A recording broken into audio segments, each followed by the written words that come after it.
सुड्डीलाई केही थाहा छैन। सासु आमा, यो भैँसीले त दुध दिन पनि छोडिसक्यो, मोमो नखाएको पनि धेरै भइसक्यो। दसैँसम्म कुर्न सकिएला जस्तो छैन अब। आम्मा पेट दुख्यो। अझै मोबाइल चला, ठीक हुन्छ। नेपालको सबैभन्दा राम्री केटी चाहिँ बाउनी अनि छेत्रिनी नै रहेछन् त। तपाईको छेत्रिनी र बाउनीलाई मेन्सन गर्नु होला। मा चुरोट ल्याइदिएको छु है। ए हो र, ए ल चियासँग खाम। दाइ सिट खाली छ? भित्र आउनु। खै त खाली सिट। ढाँट्ने मलाई। दाई एक कप चिया।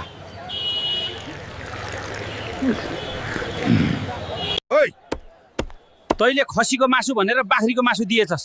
यो मेरो पैसा हो? पागल हो त? अहिले किन भने मान्छेहरू अगाडि? ओहो, कति गर्मी यो काठमाडौँ त।